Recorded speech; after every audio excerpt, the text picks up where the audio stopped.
sembah nuwun tanpa pepindhan. Ya. Assalamualaikum warahmatullahi wabarakatuh.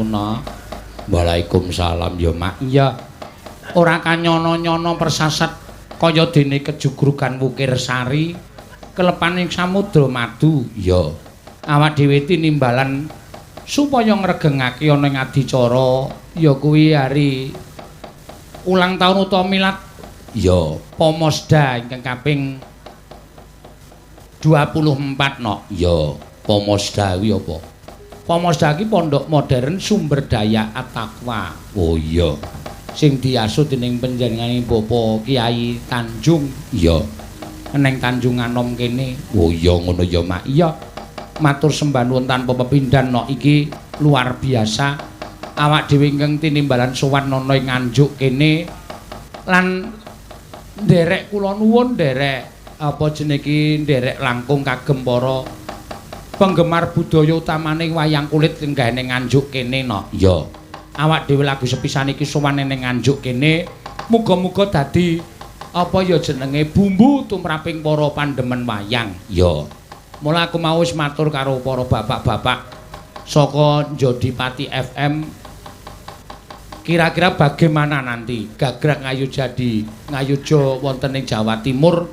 Kula matur kula mboten badhe kathah-kathah, kula mboten badhe ngaturaken ingkang ngremit-ngremit namung kagem pewarna kemawon utawi bumbu kemawon. Amargi ingkang sowan mriki kathah-kathahipun rencang-rencang pepunden dalang, rencang-rencang sanak kadang dalang kula ing sami lenggah wonten ing Jawi Tengah saking Surakarta. Dilalah menika Pak Kiai ngersakaken saking Yojo menika kagem bumbu kemawon ya nok. Ya. Upama ora enak ya ora usah didahar, dene upama enak ya syukur mangayu bagya seketi jumurung. Ya, matur sembah nuwun. Luar biasa nok Pomosda. Kok luar biasa tegese piye? Jumbuh karo visi dan misine Ya, sing wis diaturake ana ing Nawala iki. ya. Visine apa? Kecakapan hidup, life skill yang merefleksikan nilai-nilai keberagaman. Ya. Adinul Haq, Adinul Khalis, Adinul Qayyim lan Adinul Hanif. Ya. Dengan jiwa al-fakir utawa kebutuhan yang kuat dalam penghambaan kepada Allah. Dengan memberdayakan dan mengoptimalkan potensi diri dengan ilmu pengetahuan, teknologi, wawasan dan keterampilan serta jiwa entrepreneur diberdasarkan atas kebutuhan mendekat kepada diri dat al-ghaib. Ya. Ya kuwi Gusti Allah. ya Atas realisasi kesadaran pembelajar. misine Terbentuknya kesadaran tahu diri, beradab, berpengetahuan dan terampil dalam atmosfer kehidupan mahabbah, birauhilah, habit pembelajar, pola pendidikan satu kesatuan sistem komprehensif dan integratif. Sekolah dan madrasah baik di jenjang pendidikan dasar, menengah tinggi serta masyarakat. ya. Garis besar wae Pomosda kuwi pondok modern mula ora aneh. Ya. Kowe teko dhewe teko ning Pomosda mau terus karo penjane Pak Kiai dijak mubeng-mubeng. Ya. Iki membuka mata saya nok. Aku pancen terbuka lebar bahwa Apa, Mak? awak dhewe iki pancen berterima kasih urip ana ing tanah Indonesia, berterima kasih diparingi lemah ya kuwi lemah Indonesia iki. Ya, sebabe Aku nyuwun priksa akeh-akeh karo panjenengane Bapak Kiai, kok tanduran-tanduran luar negeri sing notabene struktur tanahnya beda kok iso urip eneng kene dan lah justru hasilnya lebih luar biasa ditandur eneng tanah Jawa kene no. oh iya ya, Mak. Iya, ki tanduran kabeh. Ya. Santri-santri sing akeh 2500 kuwi nuwun sewu le dahar ya asale saka tanduran iki kabeh. Ya. Mula ora ana jenenge sumber daya. Dadi sumber daya manusia, sumber daya apa wae dimanfaati dening panjenengan Bapak Kiai dienggo nyukupi kebutuhaning para santri. Ya. Ora mung kuwi. Kejaba pesantren kene iki mulang babakan agama nanging panjenengane uga mulang babakan budaya. Lah sing luar biasa ning kono kuwi no. Ya. Kowe sore mau ngerti to. Bocah sing padha gambyong terus diikuti dengan beberapa anak-anak cilik-cilik santri kene do melu gambyong, do melu joget cara anoman. Ya. Kuwi luar biasa. Musik mau ya kagungane kene jenengku dadi Pomosda kene. Pomosda kene no. Ya. Luar biasa. Ya ming mau tak suwunke priksa. sampun wonten gamelan, Pak? Dereng. Ah, kedahipun wonten supaya karawitan ya ana. Oh iya. Ngono ya, Mak. Iya. Aja kok tumbasik, Pak Kyai. Nyuwun pambiyantunipun para kadang-kadang seni saking mriki supaya di santri-santri iki dinahi pelajaran tentang gamelan. Wong gurune musik ya saka Njaban Nganjuk, mongko guru musik yang luar biasa iki malah justru membuka matane awake dhewe meneh. Ya. Guru musik sing mulang musik iki mau ora kok notabene agamane Islam, nanging saka agama Nasrani no. Itu luar biasa. Manunggaling utawa bersatunya kepercayaan. Ya, ngono ya, Mak. Iya.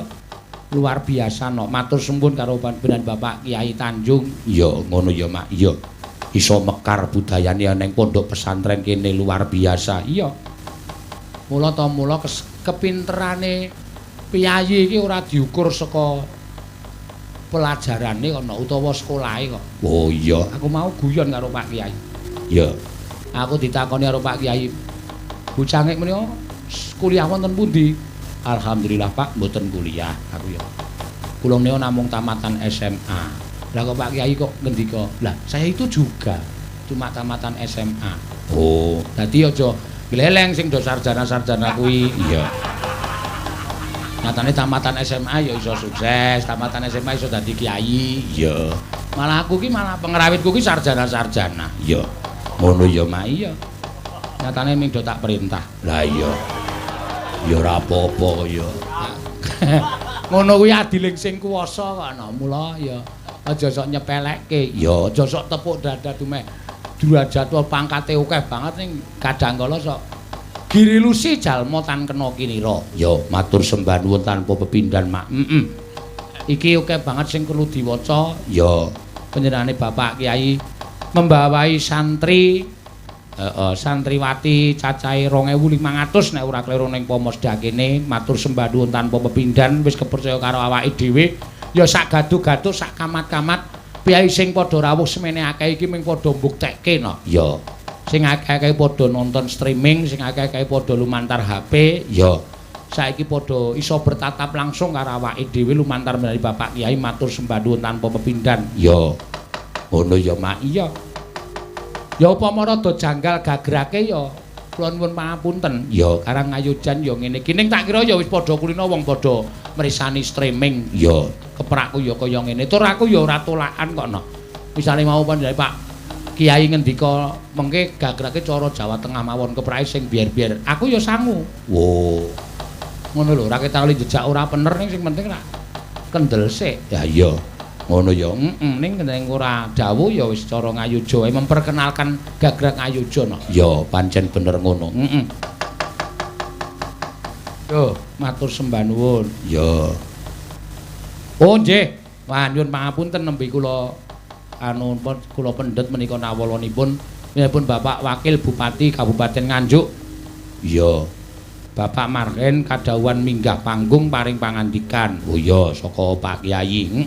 Monggo Pak Bupati, Pak Wakil Bupati katuran tindak wonten ing panggung paring pangandikan seklima kali kelima kagem para warga saking Pomosda lan saking warga Nganjuk menika. Ya monggo Dipun kurmati no. Turuk turuk turuk turuk.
dalu Pak Wakil Bupati.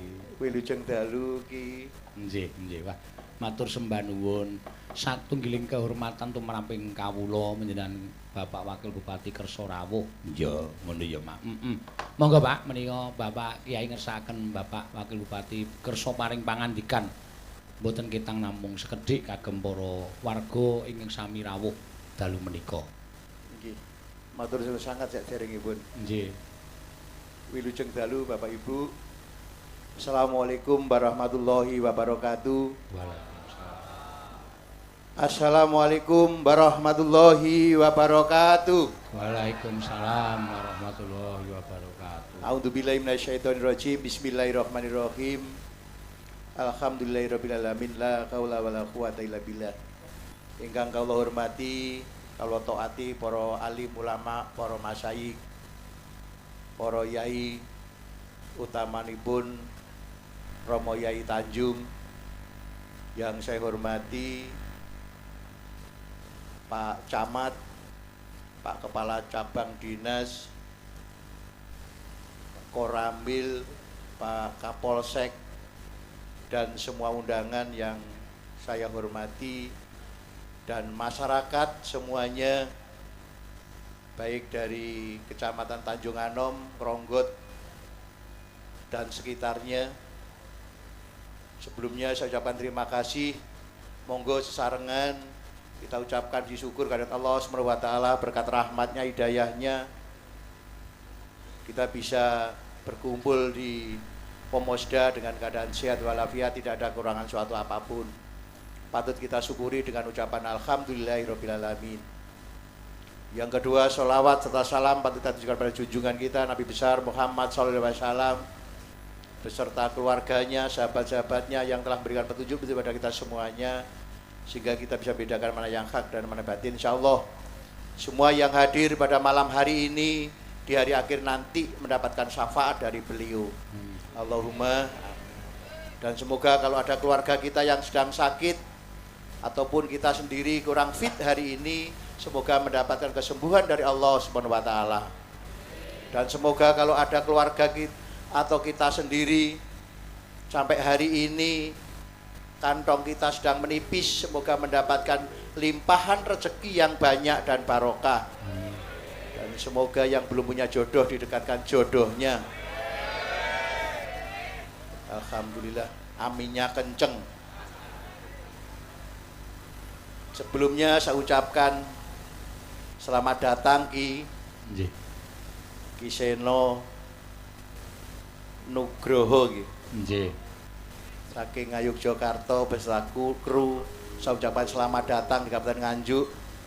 Inilah kabupaten yang punya slogan Nganjuk Sehat, Nganjuk Nyawiji. Dan yang kedua saya ucapkan selamat milad yang ke-24 kepada Pomosda. Semoga kiprahnya selama 24 tahun selalu mendukung kegiatan-kegiatan pemerintahan. Dan alhamdulillah berkat Pomosda Kabupaten Nganjuk tahun 2019 mendapatkan anugerah Kabupaten Sehat se-Indonesia. Tepuk tangan dulu untuk Pomosda. Karena di Nganjuk ada produk-produk sehat, sayur sehat, ikan sehat, beras sehat, banyu sehat. Napa melih? Kalau pengen Ki Seno, kalau kepingin mandi airnya menyehatkan, hanya satu tempat, yaitu Teng Putih Sedudo. Hanya satu air terjun yang menyehatkan, hanya di Nganjuk, tempatnya di Sedudo. Monggo menawi pengin poro kadang-kadang pengen sehat awet enom nggih, mandinipun teng Sedudo. Dengan catatan mandinipun harus seluruh badan, tidak boleh hanya setengah badan. Kalau setengah badan nanti yang sehat hanya separuh, yang ke atasnya tetap awet tua. Bapak Ibu yang saya hormati, saya mewakili Mas Bupati. Kebetulan hari ini ada 2 agenda dan alhamdulillah ini tadi saya juga dapat tugas ke Surabaya sampai jam 9 rapatnya, sehingga jam 9 malam baru turun ke sini. Mas Bupati nggak bisa hadir, beliau titip salam kepada panjenengan semuanya dengan ucapan Assalamualaikum warahmatullahi wabarakatuh. Ini sedikit karena kalau Ki Seno kalau di Nganjuk itu wayang itu sarana untuk komunikasi pemimpin dengan masyarakatnya, sehingga matur suwun sangat kawula dipun paringi wedal untuk menyampaikan. Bapak Ibu yang saya hormati, ini juga sekaligus sosialisasi capaian-capaian yang dilakukan oleh Kabupaten Nganjuk. Alhamdulillah kita punya 3 namanya Tri Cita Bakti, cita-cita 3 yang kaping setunggal infrastruktur, jalan-jalan, jangan sampai ada jalan yang berlubang di Kabupaten Nganjuk. Alhamdulillah jalan ini pun saya mboten. Saya toh sing daerah pasti niku daerah Kronggot sing daerah nggih. Alhamdulillah yang kita kerjakan masih 82%. Masih 18% yang belum termasuk di daerah Ngeronggot, Tanjung Kalang dan seterusnya, nggih. Tapi rata-rata hampir semuanya yang dalam kota, kecamatan, yang jalan kabupaten, alhamdulillah jalannya sudah mulus. Bahkan saya dapat SMS, WA dari beberapa warga, alhamdulillah Pak Wabub, Pak Marhen, jalan-jalan di Nganjuk sudah seperti pipinya Syahrini katanya. Alhamdulillah. Mangke nak sing dereng, mangke jenengan Tanjung Kalang nggih leres niku. Mangke dana desanya dimasukkan pembangunan jalan desa nggih. Siang jalan poros, jalan kabupaten biar tanggung jawabnya kabupaten. Tapi insya Allah Bapak Ibu jangan khawatir, tahun 2021 tidak boleh ada lagi di Nganjuk yang jalannya berlubang. Karena memang terus terang aja, jenengan catet, jenengan pun pirsa, 1 tahun yang lalu Mas Novi sama Kang Mahren kampanye, hampir seluruh wilayah Nganjuk jalannya rusak. Laras mboten? Saestu, kalau sering diprotes. Bakul Ndok protes gara-gara jalannya banyak berlubang, tidak sampai ke tujuan. Telurnya banyak diprotes para bapak-bapak karena apa? Istrinya hamil tua, tidak lahir di rumah sakit tapi lahir di. Alhamdulillah sekarang sudah baru 1 tahun nih Mbak, gitu. Masih 4 tahun lagi. Tapi kita targetkan tahun 2021 jangan ada lagi jalan yang berlubang. Mungkin 2020 Tanjung Kalang sekitarnya, Kronggot nanti akan kita prioritaskan. Setuju? Jenengan catet. Nggih. Paling sing banyak yang rusak jalan desa mesti niku. Makanya jenengan diskusi dengan Pak Kades, Bu Kades, biar dana desanya tidak diarahkan kemana-mana, diperbaiki jalan desanya.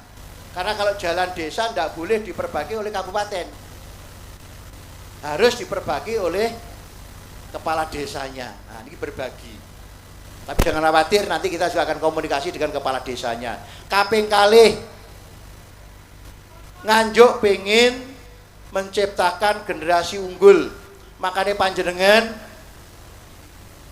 2 hari yang lalu, seminggu yang lalu kita luncurkan yang namanya Kartu Nganjuk Mandiri Cerdas. Jadi anak-anak yang pinter dikasih beasiswa dari kabupaten. Ranking 1 SD, ranking 1, 2, 3 SMP diberikan beasiswa oleh pemerintah daerah. Harapannya apa? Jangan sampai anak-anak yang pinter tidak bisa sekolah sampai kuliah ke perguruan tinggi. Nanti juga akan diberikan beasiswa oleh daerah Kabupaten Nganjuk. Nah, ini paling penting.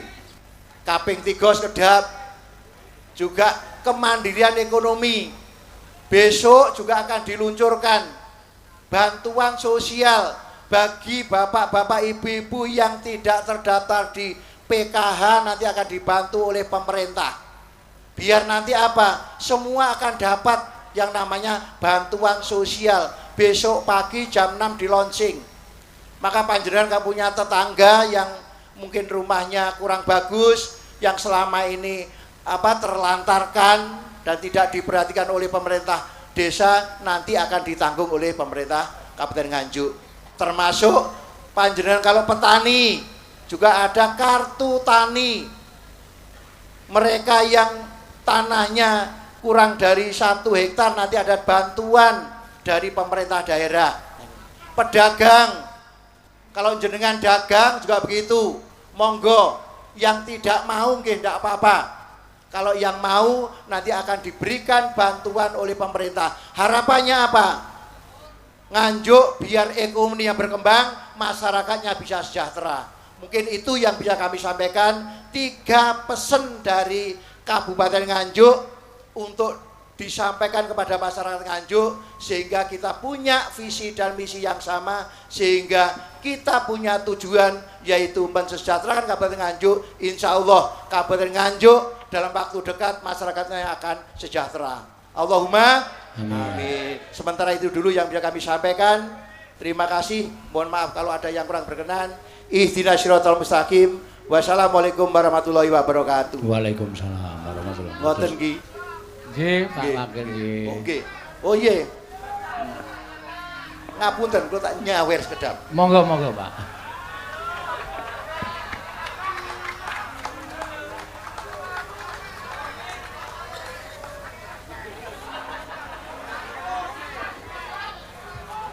Nggih.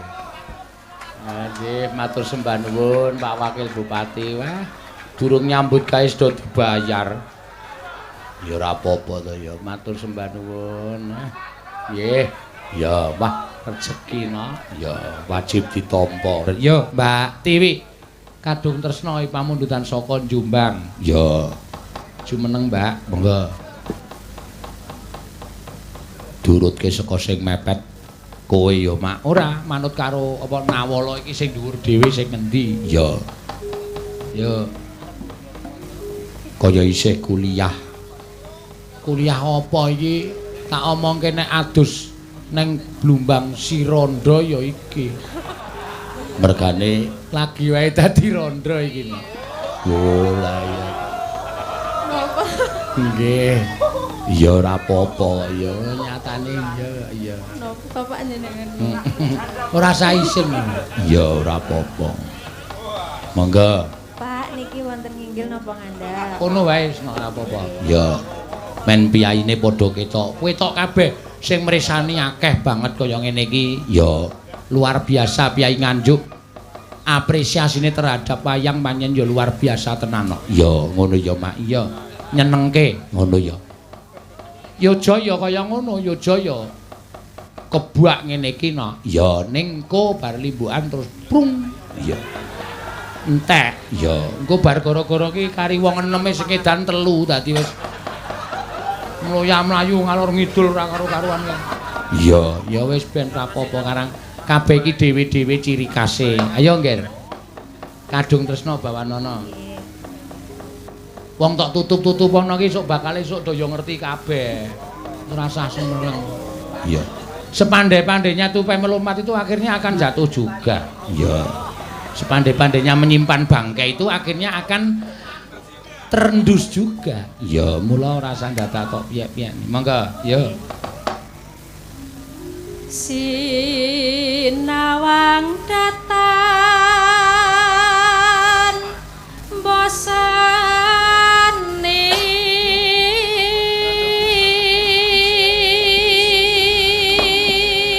wis setahun iki. 3 dina iki. Wo. Elak ta. Iya. Ngono. nyawang wong bagus lemah awake kuru. Iya. Ngono ya. Saya susut mikir kok no. Ya ning wis tak kuwatke aja kebangetan mikir. Mula bapak-bapak sing anu ibu-ibu sing lemu iki nek arep ngurukke awak jane gampang. Olahraga. Ora, bojone kon rabi neh, ora.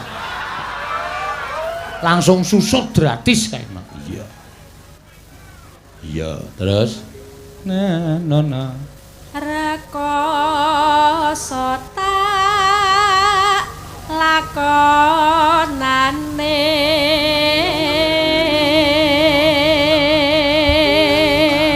neno angger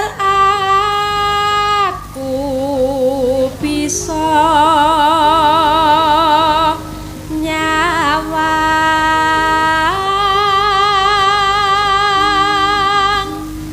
neno wong bagus lambene aban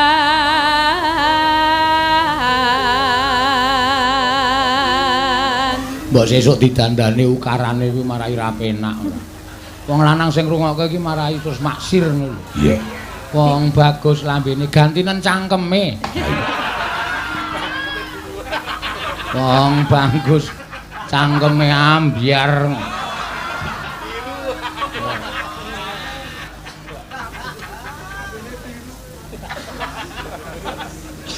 mati aku wis purun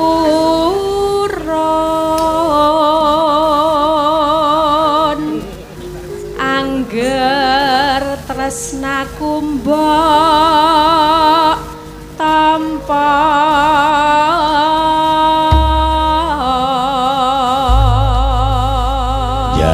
ya mangga Siranda. Loh, kok Siranda? Ayo. Lamat Ya. Lamat wos katon tejane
yen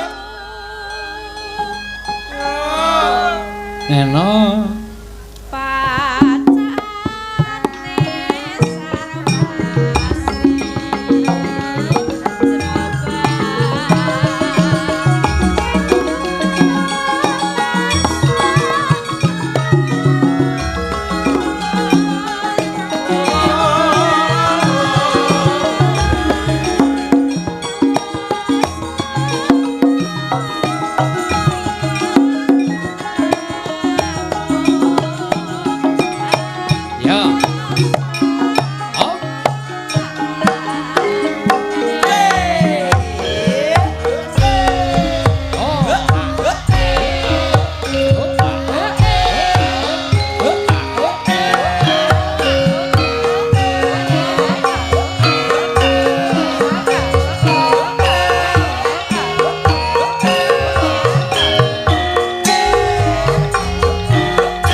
Kang. Pripun, Pak? Oh, sambel kemangi. Nggih. Sanes nggih. Lejane rata. Ya sambel kemangi men ditandangi karo sapa jenenge Mbak Anting kuwi ayo Ting, kowe Ting, maju Ting. Ya. Ya. Engko ndak kancane ora nyambut gawe. Ya. Ngono ya. Ki Mbak Anting ki putrane Mas Sum Gondrong. Oh ya, Tulungagung. Iya. Wah. Ya Ting. Lho wis dijak sumo ngono kok. Pinten? Nggih, Mbah. Stay. Kowe iki nek dianting ki aja mbah, Mas ngono. Anu, Mas. Nggih, Mas. Oh, nggih. Ya. Nggih, Om. Om. Ya Om. Om. Om apa? Loh, piye to perjanjiane? Perjanjiane ngopo? Wong nganjuk pun ngertos, Pak De. Nek kula nyeluk jenengan Omi, mengke jenengan tambahi kula. Nambahi apa? Lah nika lho perjanjiane nika. Beres, rasa kuwatir tak tambahi donga pangestu. Iya. Wis rawo. Yo, sambel kemangi. Atok bawani apa?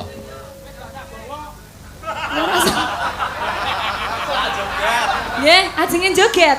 Wah, joget. rasa boko ya. Nggih. Mbah, mbok wau nek ora gelem bawa niku nggawa tips kok omah malah joget terus sampean. Iya. Ya ora apa-apa yo karang yo. Undang pengen joget lho Pak De. Nggih, monggo. Ya, ndak wektune entek. Monggo diaturake sambel kemangi ya, Mas. Nggih.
Ya.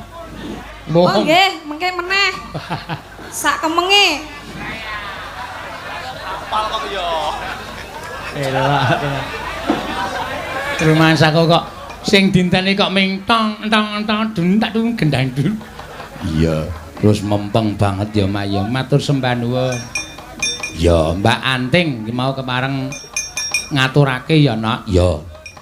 Sabanjure apa Mak? Wah, jan nganti mblasah kaya ngene nawala sing tak tampa Nak. Ya. Ya mung mengko nek ora iso tak aturake nggon limbukan tak aturake nggon gara-gara. Ya, mergo ya wancine winates kok ya Nak. Ya, pancen bener ngono Mak. Iya. Iki uga ana meneh sing kepareng arep asung panyumbang lagu no. Ya. Penyanyi Bapak Hadi Karya ya saka Cengkok Ngronggot Nganjuk ya. Badhe nyumbang gending Sesideman. Oh ya. Ngaturaken adik kula Anang Desta Rastra. Nyuwun pendamping sinden Mbak Tatin saking Kulon Progo. Oh ya, matur sembah nuwun ya. Monggo Mas Pak Hadi Karya ya. Monggo katuran tindak mriki ya. Nggo ndak gelo penggalihe. Lah iya wis ngaturke nawala kok ora diaturake ya. Alon-alon bae. Mboten napa-napa ya.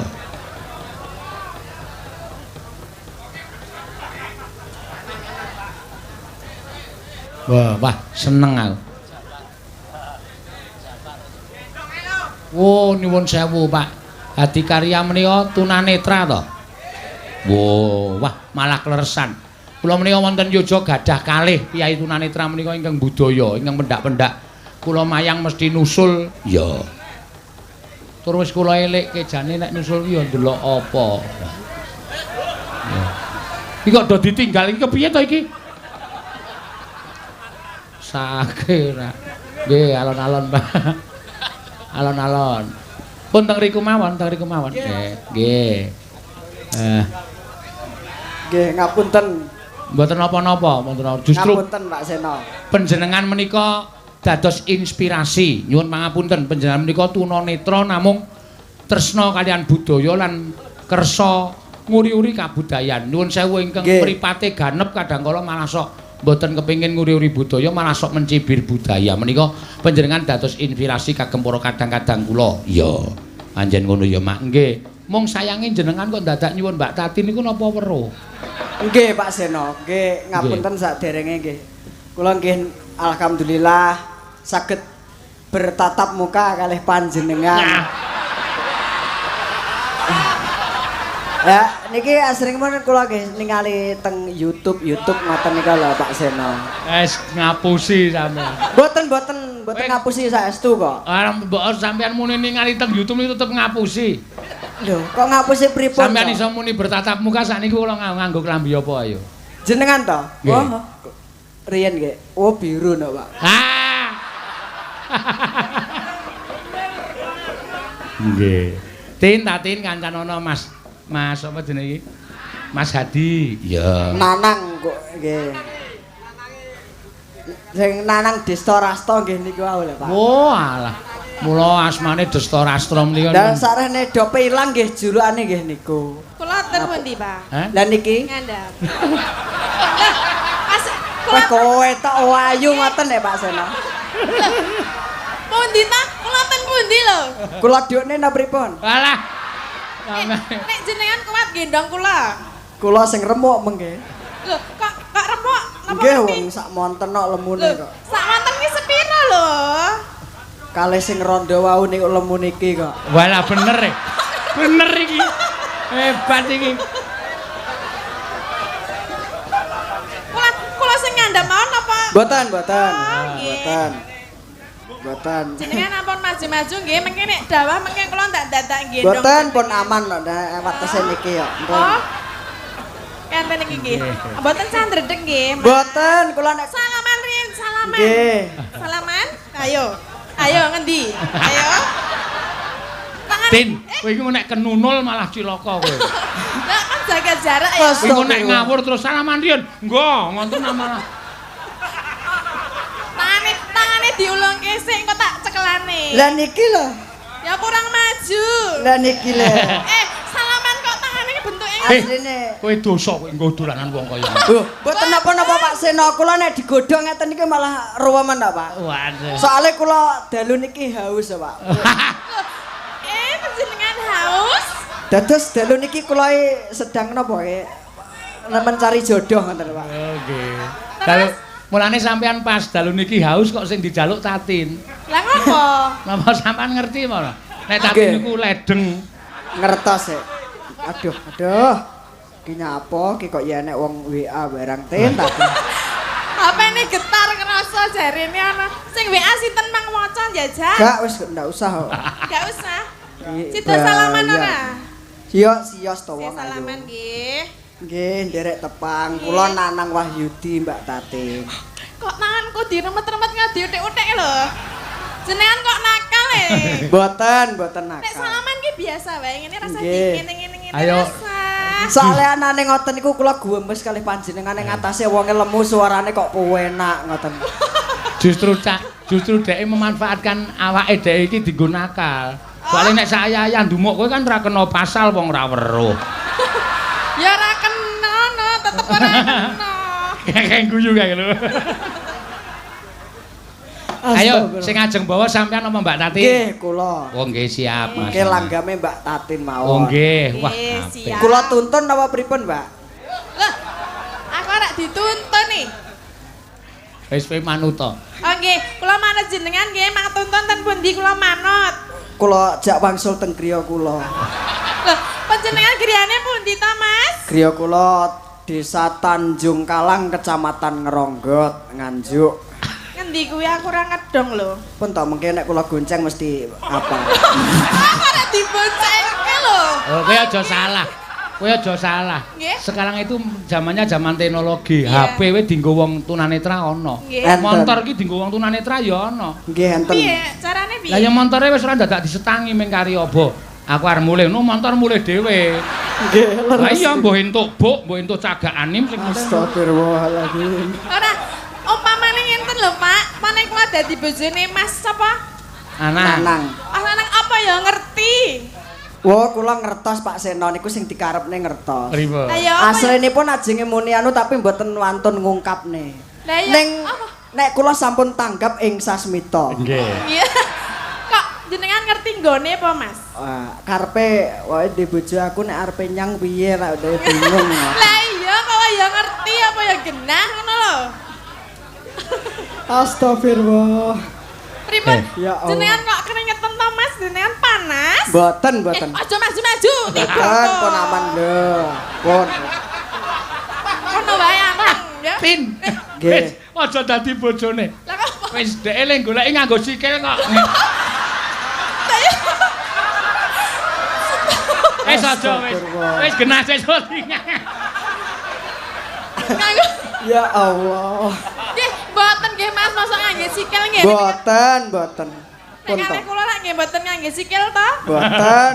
Iya. Pun to tenang mawon. Nggih. Amit sewu nggih Pak Seno. Nggih, Nggih Mas. suwantene mbok pilih wonten gloroke nggih tasih ajar nih. Wah, kula percaya sampean niku Aku tak nuwun tangani, sewu, Mas. mentale wis kecekel kok. Mboten, mboten. Ajar kula. Nyuwara nggih mesti apik. Iya. Nggih. Sing apik ketoke kok tekone. Ayo. Wiwitane Modar rawe. Wah, luar Suarane biasa. jan jos tenan lho. mboten niki tasih ajar saestu kok. Ane nyatane ya wis gandem ngono lho ora. Nek awake cilik ning suarane gedhe. Lah nggih to. Hah? Apa? Aduh. Arek omong apa rasa dimarahi lho. Anderek. Panderek sang peke Luar biasa.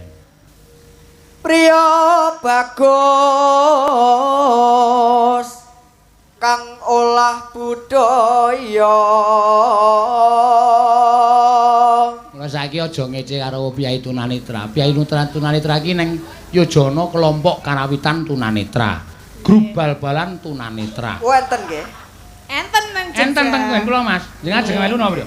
Niku bale dikeki klinthing. Oh nggih nggih nek Nek soal napa bal sing khusus damel tunanetra niku enten Pak. Kula nate semerep ning nek kerawitan tunanetra mengke sing bagan ngempole niku mengke nabrak-nabrak mengke sing kula wedi. Lah pripun kok nabrak-nabrak? Lah nggih to wayah mlayu ngeten-ngeten terus kancane ketuthuk ngoten kok nek ngempol. Nggih, bal-balan niku nggih tau kleru nggih antangga kula ya garese digip. Mergane bal-balan bolane wonten klintinge teng niku nggo anggon wedhus ana klintinge wedhus guajuli wong pirang-pirang. Lah niku bahayane niku lho. Astagfirullahaladzim. Keng menapa ae mboten sasok nyebut ra apa-apa lho. Wong ayune yo ngene. Alah gayang. Aku dialem ngono wae aku ya tersipu lho. Jenengan apa ya weruh raiku kaya ngapa lho, Mas? Jan ngidap-ngidapi tenan. Kok ngalah-alahi karo wong sing ora nganu lho. Jenengan ling ngalem lho aku. Sowan menyang kutha gedhe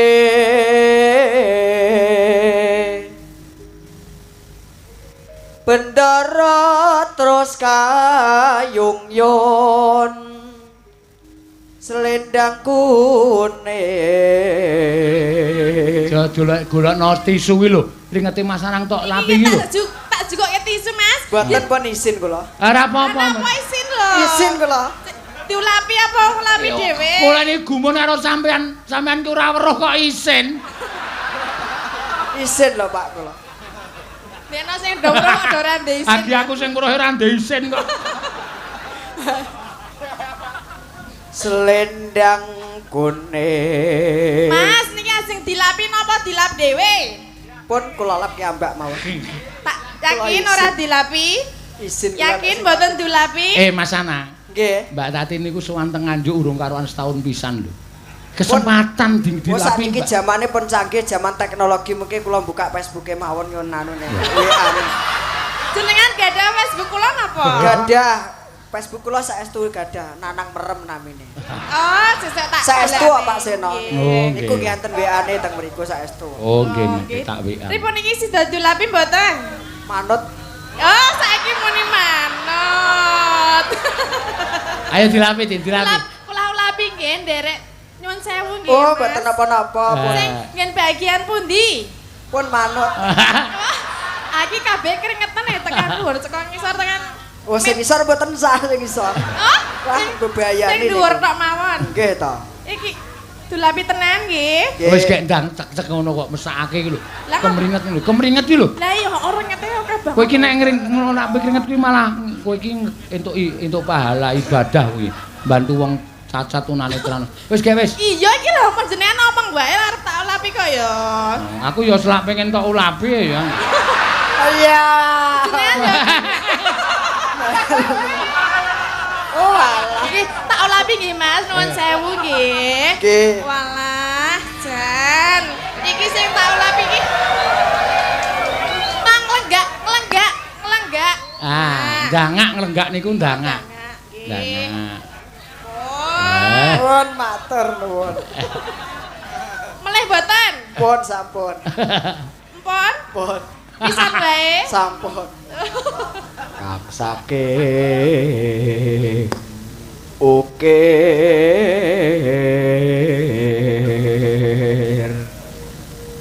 swara kurang permono ning wasis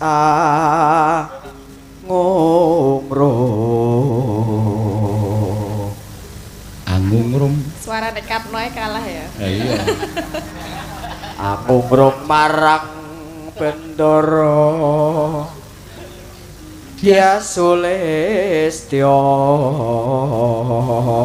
pijer ngincangake alis. Milih meneh? Boten. Lah kita kaya milih meneh. Boten. Kadang cah cilik ya milih. Kok kaya umbel ngono. Mengke anu Pak Seno kula nek mantun bawa nek jenengan pas sabetan mengke kula tak gajuri nyimping mawon kula. Wah nggih monggo mboten apa-apa. Mengke kersane dadi anu penyimpinge raruh dalan. Ya nggih to. Nuwun sewu wong ora weruh kok arep nyimpingi ngono aku nembung Kartomarma ngono jukuke Citraksi ya. Suwe-suwe dalang karo penyimping iso gelut suwe-suwe. terus tresno sesideman Joget Mas.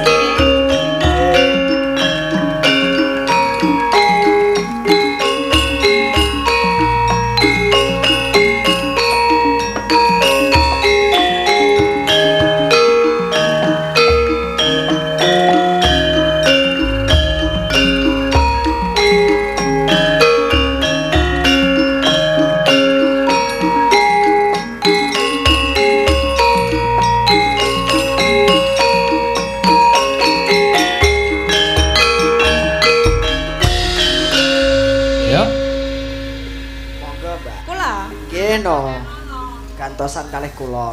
Oh nggih. Monggo. Kula riye? Nggih. Lho. Walah yo. Ampun no, Mas. Aja to. Tenggo nembang. Kok ana sing ngom nyuara luweh nanang paten ana. Nggih. Sake kok ya. Oh ngeten. Lagi nggo sinau kok dipaten. Yo. Yo. Luweh becik paten ana.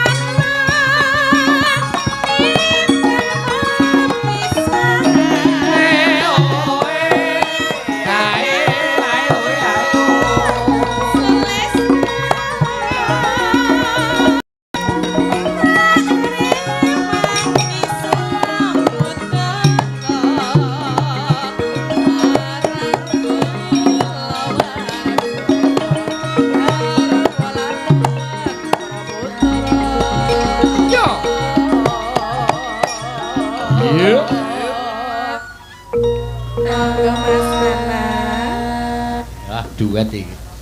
Liwat kincanging alismu kuso anglanda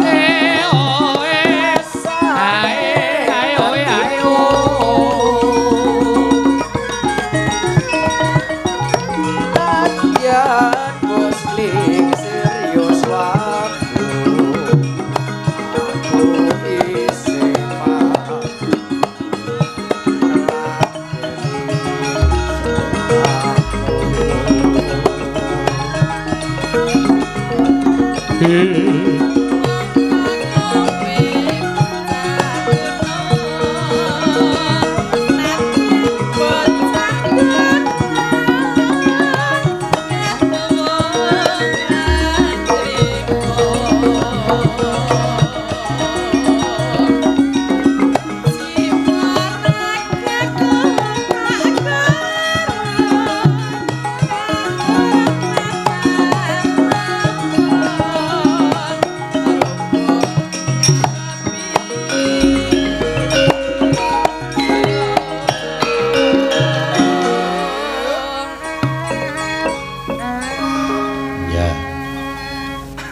urip ana kutha gedhe kowe tak tukokke omah isine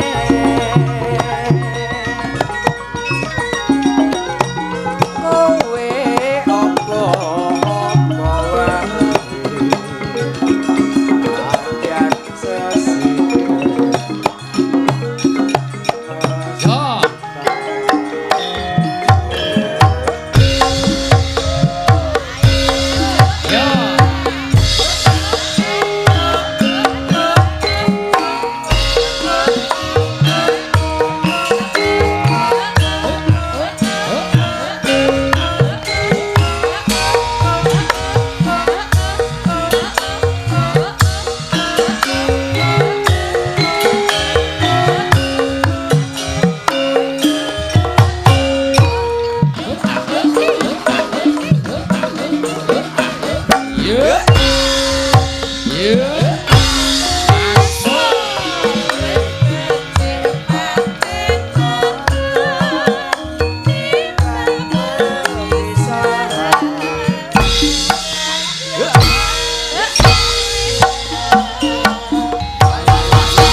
Lah ngono malah piye le joget aku? Baleni Mas Niku wau tak atek mathok niku wau. Oh tak atik Oh, tate mathok pripun? Nggih. Pak Seno dereng weruh lho le joget jenengan mau. Jajal baleni Mas Denko. Dang dung.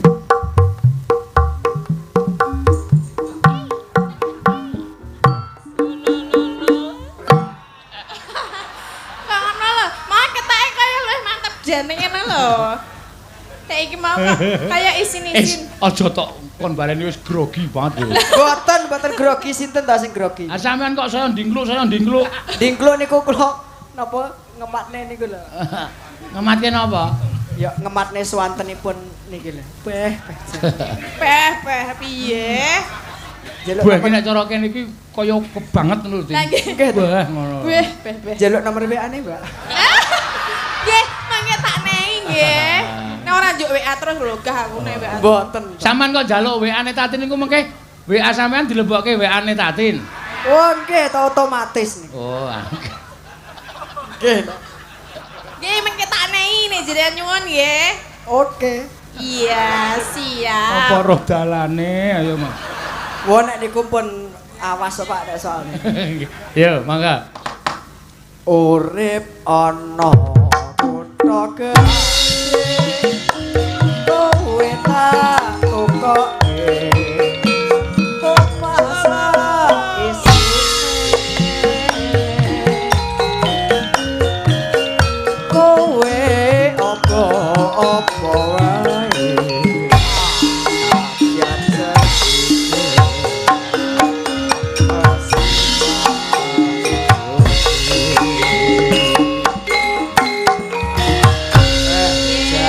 Matur Mbak suwun. Tatin. Sami-sami Mas. Nggih. Sama nika beh apa beh?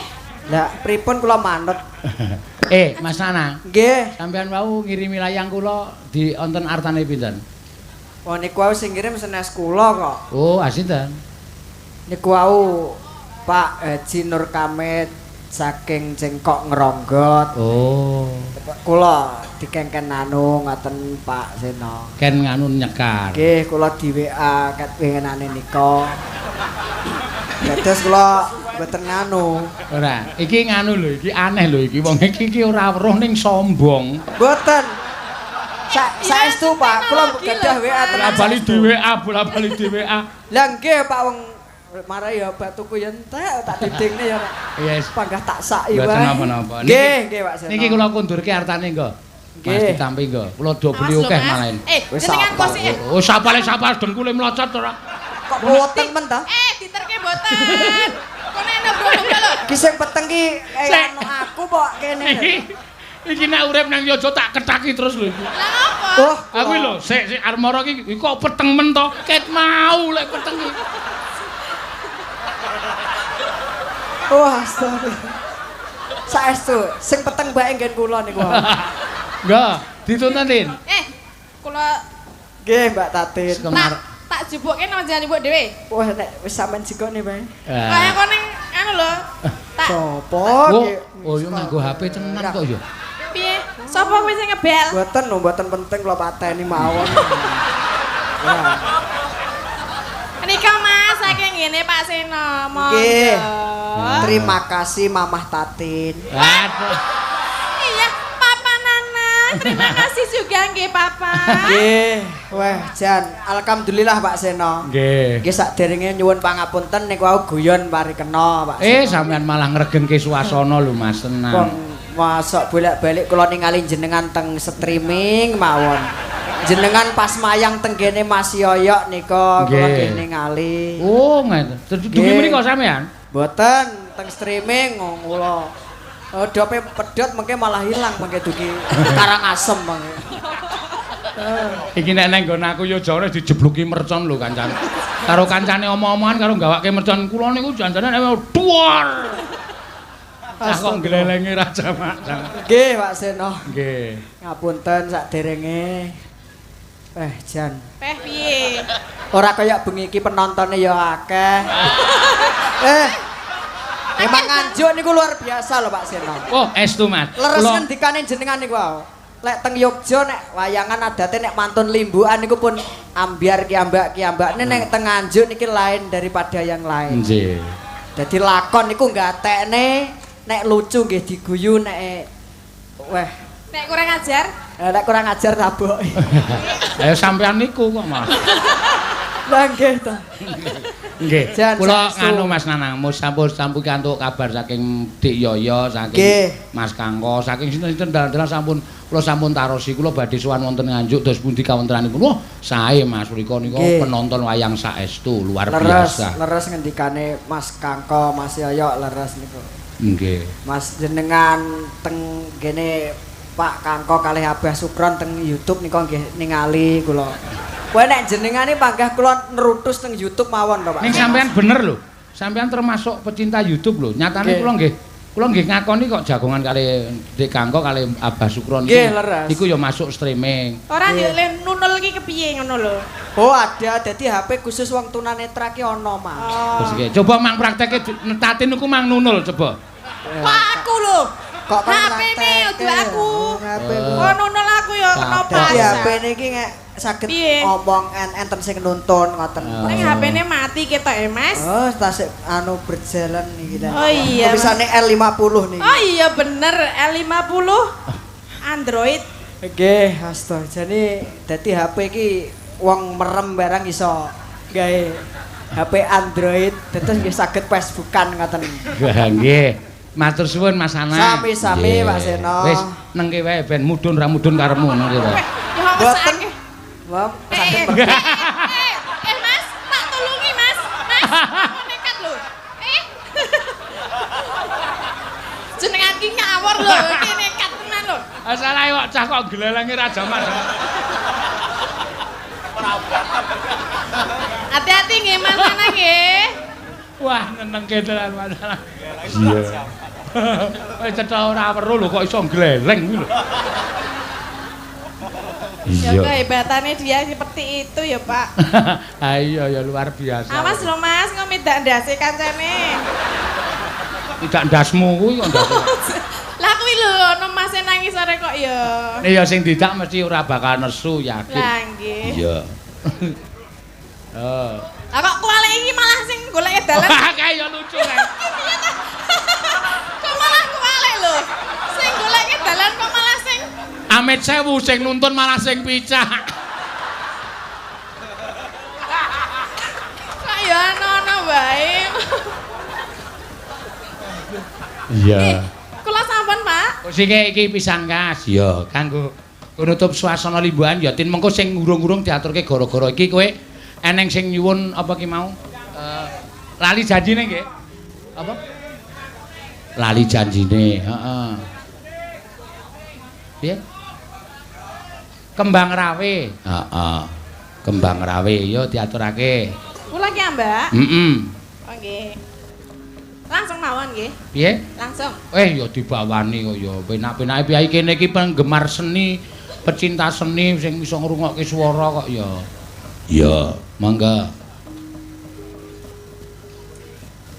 Yogya Nira. Iki kok HP-ne Anang keri. Ketara cedak mik mak. Kang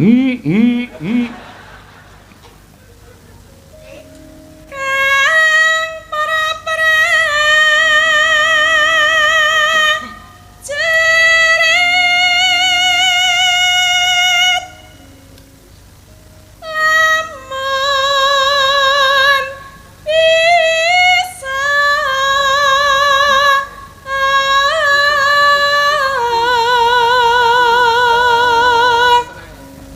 sirahane madhep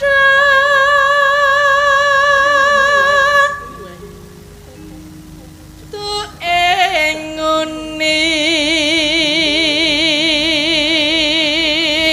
Caritane cari tane Sinden sing entuk julukan anyar. Nah iya, Bagor Brand. Bagor Brand. Awake lemune ra jamak-jamak. Nanti kaya wadah pakan pitik. Ya ora lah. Andeli rasang Prabu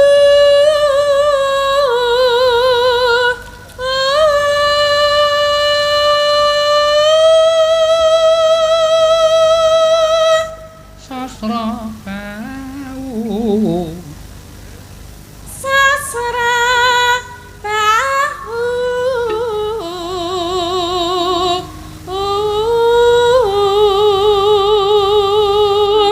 ing maes ing Mahespati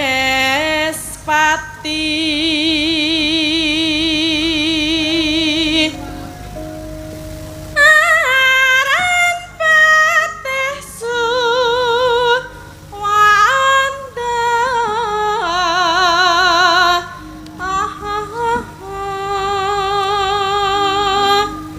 labuhan lalabuhan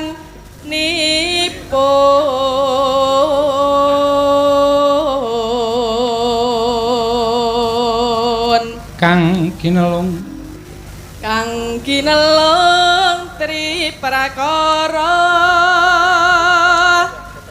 guna kaya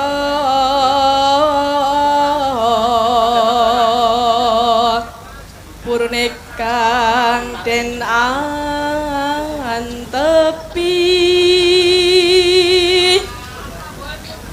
nuhani trah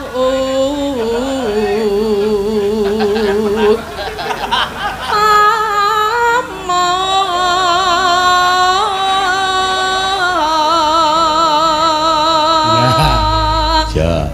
digedruke sik joget Tin. Ya. nggih Men di- siap Men disawer. Nah, ya.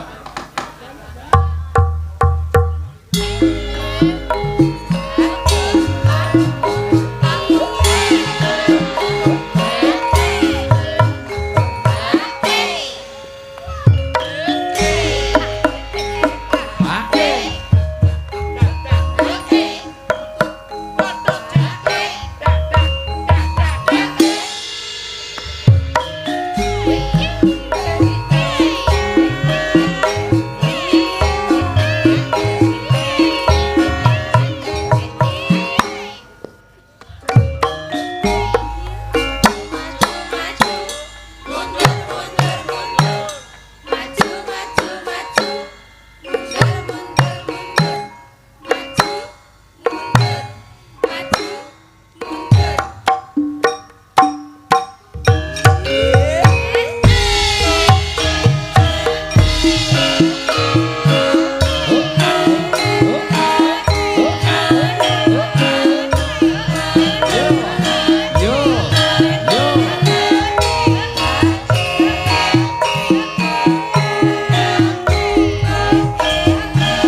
Nggih. Ya, Nggih.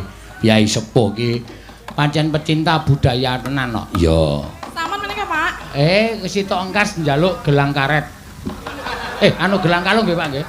Iya, gelang kalung kok gelang karet ora. Mangga sing Oh, panggah. Wis pokoke nganti modar kowe nang kono iki. Iya. Mbah, kula wis ping pindho lho, Mbah. Aku nek ping 3 ora kuat aku. Aja gawe gelane, Mbah. Mbah sapa? Namine Mbah sapa ta? Men boy. Waduh. Kene ya ana sing jenenge Nur. Nur boy ya ana nang kene. Men kowe iki ya budhek kowe. Lah nggih, lah ning ngene mriki kan ganten ta Nur boy. Nur Nek Mbah iki men boy. Karo karane bak petuk nasur Agustusan rame Mas. Nggih. Oh nggih, amin, Mbah. Nggih, amin didongake. Ya, gelang kalung, ya. Tok dikancani aku, Pak. Ya dikancani sapa? Ayo, Cita Cita, ya ora ayo, apa-apa. Klubut loro nggih, Mbah? Wah. Iso ora, Mbah? Krubut loro kuat ora? Gak ngatasi. Gak Iso. ngatasi ya medon. Gak ngatasi. Ora apa-apa. Ya ora apa-apa, mangga. Kuat-kuat. Bayare ming siji. Oh, nggih. Sing siji ora telah bayaran. Piye, Mbah? Kok ming siji? Mbah iki wis tombo akeh lho, ket mau wis nyawer terus. Malah muni entek pisan. Iya. Ya wis ora apa-apa ya. Ya. Bayar separo-separo, ming separo lho, Mbah, ora kabeh lho. Ya. Wae ming separo wae ora sak kabeh, agak. Separo kok bayarane. Iya. Ya, mangga. Ngono nek dikabehke awas kowe. Yo gelang kalung. Yo. Saka pundi? Gelang kalung anane. Iya, Ya. Mas Den kok ora usah mendelik. Ya, ya. Enggak. Kelang kalong. Sik, Lah piye? tintingane. Lah nggih ta? Kelang kalong dadi saksi.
Kasih Mbak Main Boy. Main boy. Main boy. Main Oh. boy. Main boy. Main Boy aslinya diwari ya Main Boy Main. Hatur nuwun, Pak. Nggih. Nggih, Mbak, matur sembah nuwun. Siap nggih. Ya. Kanastarira kalih astanira kalih pisan yen ngandika magawe apranta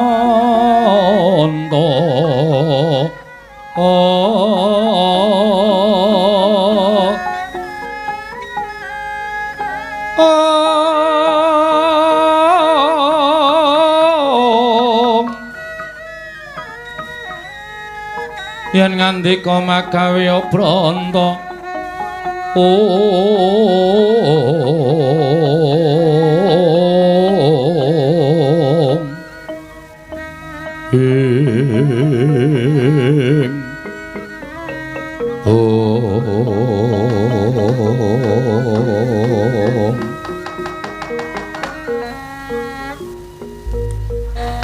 Jagat Dewa Bathara jagat pangestu ngoro. Paman wonten dawuh nggih. mboten kenging dipun raosi lare menika. Niki dipun rasani saka dumadakan sowan wonten negari Ngastina. Kados pundi menika paman? Lah monggo sandangan-sandangan dikelumpukke. Sami kisah saking negari Ngastina. Kula kok ya kawatir tratapan manah kula nggih. Namung nadyan semantena panjenengan menika nalindra kedah dangu dhateng pun Wisanggeni. Malah menika linambahi tratapan manah kula lah kok Wisanggeni kok ngejak kakangne. Menika lengger Kakang Durna. Pripun Dewate? Leres ngendika sampeyan Wisanggeni menika ora tau iso pisah karo Antasena. Menika sowanipun sampun nganggo walguju. Mangga. Kloso-kloso diluntungi. Bantal-bantal dikukuti. Mangga-mangga sami pindah saking negari Ngastina. Menika mangke menawi Antasena lan Wisanggeni menika ngantos ngamuk wonten negari Ngastina. Oh, sinten ingkang saged mapaki kridanipun putu kula loro menika Dipate? Oh, Tuna. Wonten dawuh. Badhe kula kanthi rembagan ingkang sae-sae. Saenipun kados mekaten nggih. Wisanggeni anakku cah bagus. Padha raja sak pratamu Wisanggeni. Pengestune Siwa Ngastina slamet tekaku wa.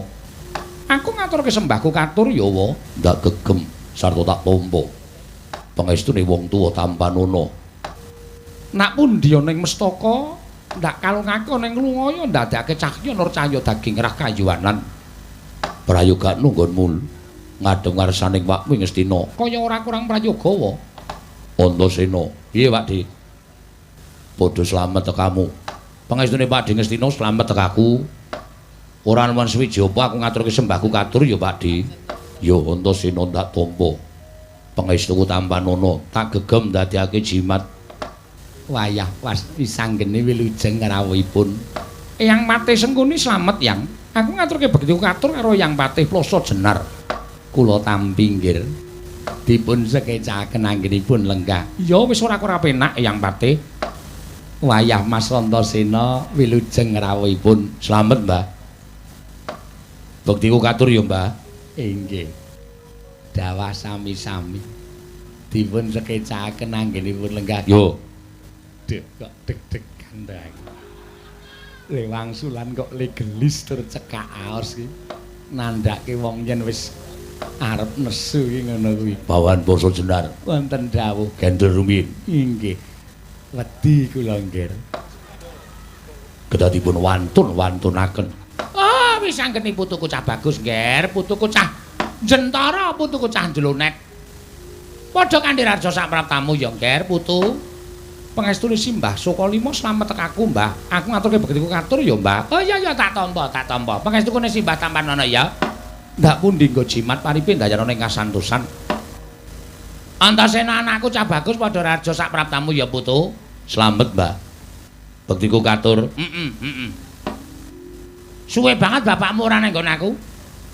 Aku ora urusan karo bapak.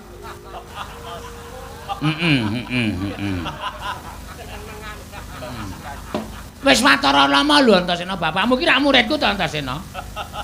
Mula wis satrepe nek mau aku ki ngantu-antu karo bapakmu. Mergo bapakmu ki tak anggap muridku, monggo kowe ki anake bapakmu. Dadi kowe ki tak anggap putu murid. Aku ora rumangsa sinau ning Sukalima.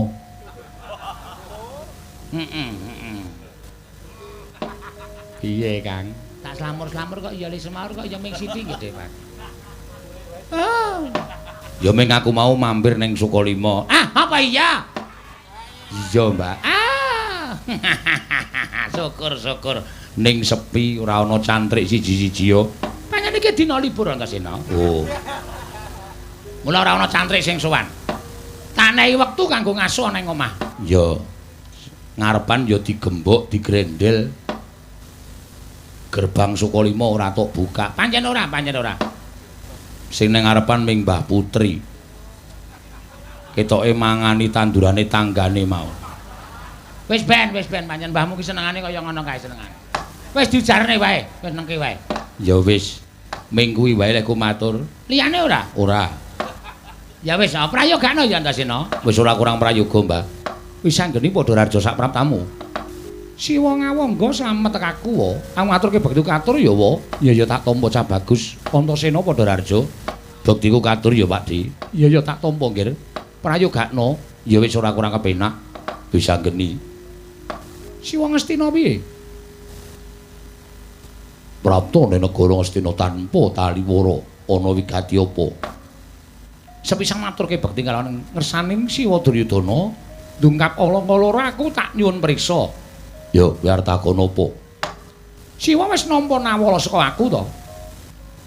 Layang. Iya. Ya, pancen wis tak tampa. Nah, yen wis ditampa, etungane wis ana Sabta Ari kelungguhan ing dina samengko iki, mestine layang mau wis mbok surasa. Wis pun wa surasa. Yen ngono Siwa Duryudana wis ngerti karepe layang mau. Ya, aku wis ngerti. Kowe bakal njaluk negara Ngastina. Wa, praptaka nang papan kene. Meng kepengin mundi timbalaning Siwa Ngastina. Nyadong dawuh timbalaning Siwa Ngastina, kepiye munggo babakan negara Ngastina iki tok paringke apa ora? Nek tok paringke aku ngaturake panuwun ingkang tanpa pepindhan, dene yen ora mbok paringke aku karo Kakang Antasena ngamuk nang Ngastina. Wis ngono wae. Pripun paman? Monggo nggih dipun rembag. Gusti. Aja kaselak nuruti marang kekarepan, nanging aku bakal takon karo kowe. Takon apa? Ngastina sawise ndak paringake upama ndak paringake marang Wisanggeni, sirmu arep mbok kapake. Ngene ya, Wa. Sepisan gandeng aku kuwi anak ingkang ora ngerti tata krama, aku anak ing rumangsane ora ngerti Subasita. Mula ora aneh yen to kabeh para putra Pandhawa kuwi persasat wis tau ngrasake dadi ratu. Nah, sediaku pancen wis geleng. Niatku pancen wis gumolong, aku nyuwun ngampil negara Ngastina sak kukupan iki, aku pengen lungguh dampar negara Ngastina. Ora ketang amung telung kedheping paningal, ora ketang amung sak umuring jagung sak uruping damar. Aku pengen dadi ratu nang negara Ngastina. Sawise aku dadi ratu, negara iki ora tak pasrahke marang sira, Siwa Duryudana. Ora mbok pasrahke marang awakmu Ngastina. Ora. Bakal mbok pasrahke sapa? Bakal ndak pasrahke marang para Pandhawa. Dasarmu apa mbok pasrahke marang para Pandhawa? Kinaryasrana tandha bektine anak kelawan wong tuwa. Mergo ngene, ujaring para sepuh padha ngendikake wong tuwa swarganing wong tuwa ki ento nyumurupi anak padha mbangun miturut tur ya padha ngerti tata krama, ngerti unggah-ungguh, ngerti marang pesrawungan, iso njunjung derajating wong tuwa. Kuwi wujude anak ingkang mbangun miturut kelawan wong tuwa. Wong tuwa ingkang nyumurupi anake kaya ngono mau persasat kaya wis anguk-anguk lawanging swarga. Ning nadyan to anak kuwi duwe kaya sugih blegedhu, iso munjung ingkung gajah saben dina marang wong tuwa. Ning nek anake mrosal bedugal, ora ngerti tata krama, ora ngerti unggah-ungguh, nadyan wong tuwa kuwi urip kaya diloropake ana ing neraka jahanam. Mula gandeng aku iki rumangsani dadi bocah sing ora ngerti tata krama, ora ngerti carane ngabekti marang wong tuwa. Mongko Kakang Garukaca, Kakang Antarja, Kakang Abimanyu kabeh ngerti tata krama lan iso dadi pemarming wong tuwa. Mula srana aku ngaturake negara iki dadi srana nggonku ngaturake bekti lawan wong tuaku para Pandhawa. Kuwi dasarku. Sebab apa to paringake mau to caosake marang para Pandhawa. Lho, negara iki teke para Pandhawa. Apa kowe ngerti? Ngerti? Yen pancen ngerti ayo gagi jlentrehno lelakone. Siwa nek tak dumuk aja lara ati. Siwa kuwi mung ratu wakil. Panjenengan ki mung ratu wakil. Panjenengan kuwi ora duwe hak kewajiban tumraping negara Ngastina. Merga Ngastina kuwi kagungane Kanjeng Hyang Pandhu duk nalika semana. Sak dhuwure aku ora iso crita, merga aku ora mangerteni. Merga sing crita nalika semana ya Bapa Janaka, ya Bapa Kyai Njodipati. Ya. Kanjeng Hyang Pandhu nalika semana durung tutuk gone lenggah dampar wis binanjut netepi lawan sumpahe. Binanjut dening dewa. Mongko wong tuaku Pandhawa isih cilik-cilik, isih bocah-bocah. Mula tumuli negara dititipake marang ya kuwi Hyang Destarata, ya wong tuamu Siwa. Ya. Nanging mangune Siwa Destarata kuwi ngemut gula krasa legi moh nglepeh. Semelang yen to anak-anake ora entuk kamukten, dibantu karo sedulure, ya kuwi kadange Ipe. Sopo? Aku ora arep nyebutke. Aku. Budidaya supaya negara Ngastina kuwi aja nganti tiba ning panganing para Pandhawa. Mula Pandhawa Kurawa dibenthik-benthikke wiwit cilik, aja digawe rukun, nanging digawe supaya congkrah. Pawadane utawa dasare supaya Pandhawa aja manggon ning negara Ngastina. Mula Ngastina dadi kukupaning Siwa Duryudana. Lah, sejatine Siwa Duryudana kuwi ratu wakil. Mula sampeyan manglenggana marang kluputan sampeyan, sampeyan lenggana dadi ratu wakil. Iki negara tak balekke ingkang kawogan, ya kuwi para Pandhawa. Wis kuwi dasarku. Nek Siwa maringake matur nuwun, nek ora maringake nadyan aku mung wong loro karo Kakang Antasena, ning aku ora bakal wang-wang nyawang dadaning Senopati Ngastina. Sapa sing arep mbok jokke ning palagan? Tak tandingane leganing atiku. Aja kowe ni. Aja kowe. Kowe cah ringke. Kowe rembugan wae, engko nek kira-kira sing arep maju dadi Senopatine Siwa Duryudana mungsuhe kakangmu Dr. Andes Antasena. Rasa kuwatir. Iya, Kakang. Oh, wis ngono wae. Jagat Dewa Bathara paman pripun? Monggo to, sami kisah alon-alon kemawon. Tinimbangane mangke malah geger. Iya to, Kakang Dona. Kula wis tratapan Godipati. Kula krungu tembunge wis anggene wis kepuyuh rasane wis kaya. Keweden tenan kula. Nggih, nggih. Monggo dipun rembak kanthi sae. Wis anggeni. Ana maran. Dina iki aku durung bisa menggali babagan negara Ngastina. Lho, aku lek ngaturke nawara rak wis Sabtu. Ari tegese wis 7 dina. Mula wis meneh kalodhangan kalawan Siwa Ngastina supaya menggali perkara iki. Nek Siwa Ngastina dina iki ora iso menehake keterangan, Ngastina bakal dikapake diwenehke aku apa tok kuwi. Ngene wae saiki tak tetepke. Yen dina iki Siwa Ngastina ora kepareng maringi keterangan kelawan wisanggeni. Dina iki tak tetepke yen Siwa Ngastina ngukuhi negara Ngastina. Mula wajib tak rebut nganggo tetesing getih, nganggo cating nyawa. Wisanggeni ora wedi mati yen to mungsuh para Sata Kurawa. Mula dina iki ngendika sing cetha, wisanggeni negara tak paringake. Ning nek wisanggeni aku durung iso mikir, tak gecak negara Ngastina. Jajamun tapler kena taduka yayasinepe. Netra kocak ngundara andir. Idep nyomangolon caka wadanani rombranang ing jagat Dewa Bathara. Ya jagat pangestu ngoro Kakang Prabu Karna Kawangga. Sampun kendelan kemawon kala wau ingkang ngumandelaken manahipun Duryudana panjenengan sagah mengsah dhateng putra panjenengan piyambak pun wisanggeni Kenging menapa samangke panjenengan namung kendelan kemawon Kakang Prabu Karna ing Awangga.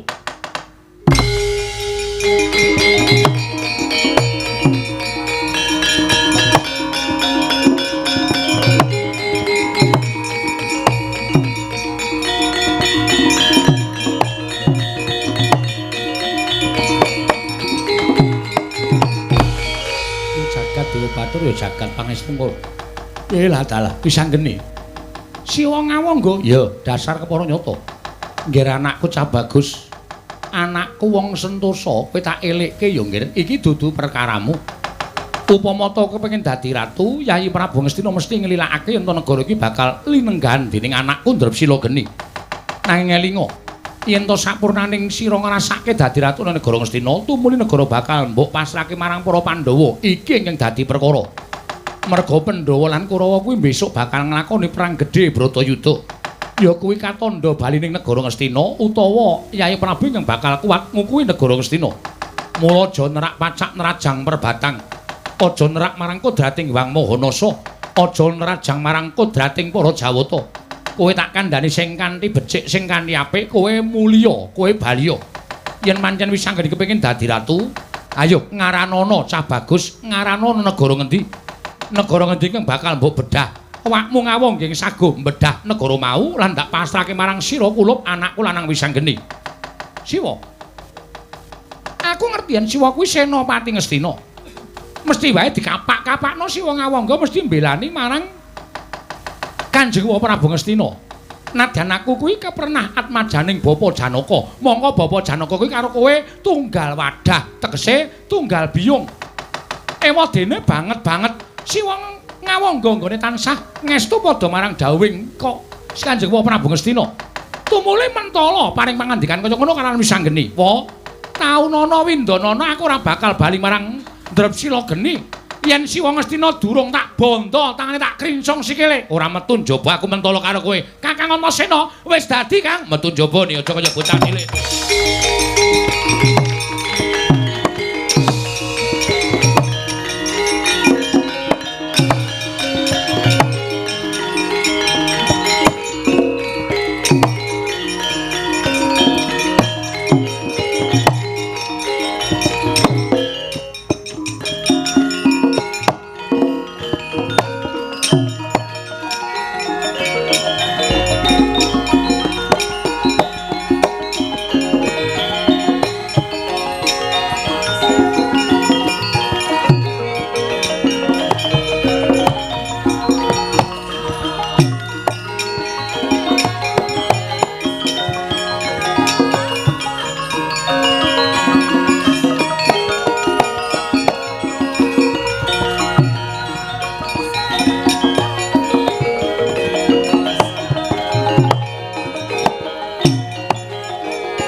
jagat Dewa Bathara ya jagat Pangestu-Ngara.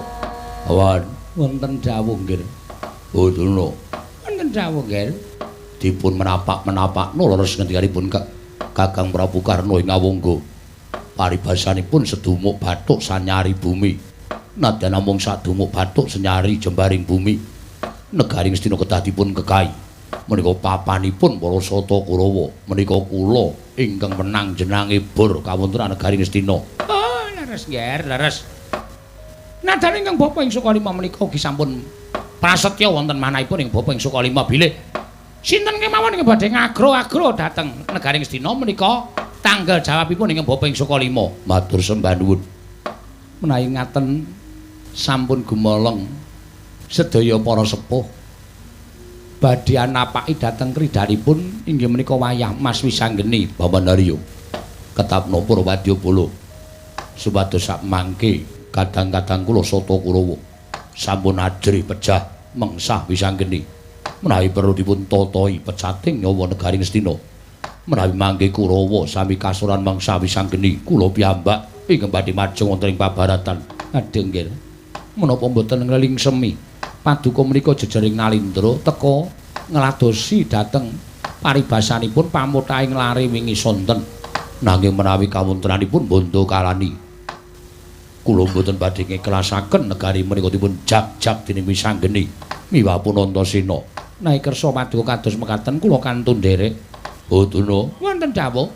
kula suwun sampun ngantos ajrih manjing wonten ing peperangan. Aduh, nggih. Kula nyuwun pangapunten. Awak kula gemrebeg nggih. Ketingalipun benjang menika kula kaya masuk angin. Wis ta ora usah alasan, mbok ya gek menyang wong. Sampeyan ki ya seger ngombe banyu Ngastina. Wareg mangan wulu wetu negara Ngastina kok panjenengan iku kon perang kok ora gelem. Oh, nggih nggih ngestaken dawuh. Sampun ngantos wiyung sesanggeman. Non ngestaken dawuh. Kirana ing Bapa nyuwun pamit madhal pasilan. Ngatos-atos sampun kados lari alit. Kartomarmu wonten timbalan ing Ajawu. Budhal kang padha simpo jeneng ingsun Guntur Kedatun. Kawula non para madhal pasilan. Sing ati-ati aja kaya bocah cilik Dimas Kartomarmu. Purna gatining pananggilan. Sanusa Guntur Kedatun jeluk saking dampar kencana kinapit gambaran gading. Kadhiraken sanggaring promban cedhi manggung ketanggung Joko Paloro ingkang samya ngambil upacaraning keprabon. Kawis tinggal saking Mandrawa tindaknya Sri Naranata lamun katinon saking Mandrawa kaya tansah gumebyar candraning Sri Naranata wau.